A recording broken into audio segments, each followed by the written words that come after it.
رمضان کریم، رمضان کریم۔ سحری کا وقت نماز کے وقت سے 10 منٹ پہلے ختم ہوتا ہے یا نماز فجر کے وقت؟ یہ مسئلہ بھی کئی مرتبہ آ چکا ہے اس کلاس میں، بڑی طول و تفصیل کے ساتھ میں یہ سمجھا چکا ہوں کہ دیکھیں یہ جو 10 منٹ کا مسئلہ ہے، یہ 10 منٹ صرف احتیاط ہے۔ شریعت نے آپ کو 10 منٹ کی کوئی کہانی نہیں سنائی۔ شریعت کہتی ہے کہ روزے کی سٹارٹنگ ہے طلوع فجر سے۔ اس کا مطلب یہ کہ طلوع فجر سے جسٹ پہلے تک آپ کی سحری کا ٹائم ہے، لیکن کیونکہ یہ طے ہونا بالآخر بعض اوقات گھڑی آگے پیچھے ہوتی ہے، بعض اوقات ممکن ہے یہ جنہوں نے کیلکولیشن کی ہو ان سے کہیں 2 4 5 منٹ کی اوپر نیچے مسٹیک ہو گئی ہو، تو اس لیے یہ چند منٹوں کی احتیاط کی جاتی ہے۔ وَإِلَّا آپ خود سوچیں یہ کیسے ممکن ہے کہ روزے اور نماز کی سٹارٹنگ ٹائم ایک ہی ہو، لیکن روزہ 10 منٹ پہلے بند ہو رہا ہو اور نماز 10 منٹ بعد شروع ہو رہی ہو، ٹائم دونوں کا ایک ہی ہو، ایک ہی سپاٹ ہے جہاں سے دونوں نے سٹارٹ لینا ہے، لیکن ہم کہیں جی روزہ 10 منٹ پہلے اور نماز 10 منٹ بعد۔ اصل یعنی عقلی بات نہیں ہے نا، معقول بات نہیں ہے یہ، تو ٹائم دونوں کا ایک ہی ہے، ایک لائن ہے جہاں سے دونوں نے سٹارٹ لینا ہے۔ تو اب یہاں پہ ایک سوال کوئی کر سکتا ہے کہ جی چلیں اگر ہم روزے میں احتیاط کریں تو نماز میں بھی کریں پھر احتیاط؟ تو میں نے پہلے بھی یہ عرض کر چکا ہوں کہ دیکھیں روزے کی احتیاط اور نماز کی احتیاط فرق ہیں۔ روزے کی احتیاط یہ کہ 10 منٹ پہلے شروع کر دیں، نماز کی احتیاط ہے کہ 5 منٹ بعد پڑھیں آپ۔ نماز میں احتیاط یہ نہیں ہے کہ آپ نماز 5 منٹ پہلے شروع کر دیں، وہ تو آپ وقت سے پہلے شروع کر رہی ہیں، تو خلاف احتیاط جا رہی ہیں آپ۔ نماز میں احتیاط یہ ہے کہ جب تک دیکھیں اصل میں احتیاط کا کانسیپٹ کیا ہوتا ہے؟ احتیاط کا کانسیپٹ یہ ہوتا ہے کہ آپ کو یہ کنفرم ہو جائے اور یہ یقین ہو جائے کہ آپ نے روزہ جب فجر طلوع ہو رہی تھی تو آپ روزے سے تھیں۔ اگر آپ 10 منٹ یا 5 منٹ یا 4 منٹ یا 2 منٹ جتنا بھی پیچھے آتی ہیں تو آپ نے پیچھے سے روزہ شروع کر دیا، فرض کریں باؤنڈری روزے کی یہاں آ رہی ہے،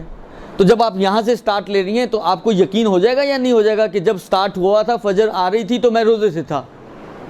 لہذا یہاں پر آپ کو احتیاط یہ بن رہی ہے کہ آپ کو 10 منٹ یا چند منٹ پیچھے جانا ہے، لیکن نماز میں آپ کو یہ یقین ہونا چاہیے کہ وقت شروع ہونے کے بعد آپ نے نماز پڑھی ہے،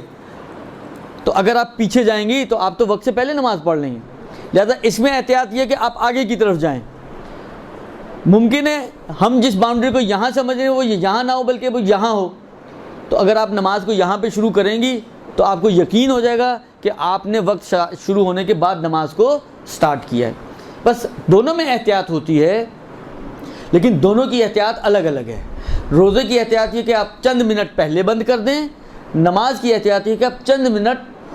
بعد میں سٹارٹ کریں۔ اچھا اب سوال یہاں پر یہ ہے کہ یہ چند منٹ کتنے منٹ؟ اب سوال دوسرا یہ ہے کہ یہ جو آپ نے کہا جی چند منٹ تو کتنے منٹ؟ شریعت نے اس کا کوئی کرائیٹیریا نہیں دیا، شریعت نے یہ کتنے منٹ نہیں بیان کیے ہیں، شریعت نے کہا کہ اتنے منٹ کہ تمہیں اطمینان حاصل ہو جائے، تمہیں یقین حاصل ہو جائے کہ تم نے اپنی ذمہ داری نبھا لی ہے۔ اب کسی کو دیر سے یقین ہوتا ہے، ممکن ہے وہ 15 منٹ بھی احتیاط کرنے والے میں نے دیکھے ہیں، کسی کو جلدی یقین ہو جاتا ہے 2 منٹ کی احتیاط بھی کرتے ہیں، 1 منٹ کی احتیاط والے بھی موجود ہیں اس دنیا میں افراد،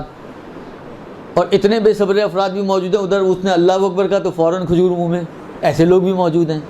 حال اب ڈیپینڈ کرتا ہے آپ کو کتنے منٹوں میں یقین ہوتا ہے۔ اگر 10 منٹ میں ہوتا ہے تو 10 منٹ کریں، اگر آپ کو 2 منٹ بعد یقین حاصل ہو جاتا ہے تو آپ کو 10 منٹ ویٹ کرنے کی ضرورت نہیں، گھر والوں کو بیٹھا رہنے دیں، آپ کھائیں پکوڑے، ٹھنڈے ہو رہے ہیں۔ لہٰذا آپ ہر شخص کو اپنی ذات کو اور اپنا یقین اس کے لیے حجت ہے، خود اس کو طے کرنا ہے کہ مجھے کتنی دیر میں یقین ہوتا ہے، 1 منٹ میں، 2 منٹ میں، 5 منٹ میں، 10 منٹ میں، 20 منٹ میں، 15 منٹ میں، وہ اتنا آگے نماز میں پیچھے اور روزے میں، نماز میں آگے اور روزے میں پیچھے لے کر جائے، تاکہ اس کو یہ یقین حاصل ہو جائے کہ میں نے اس کو اپنے وقت پر سٹارٹ کیا ہے۔ یا مولا اللجن اللجن اللجن اللجن اللجن يا صاحب السماء اللجن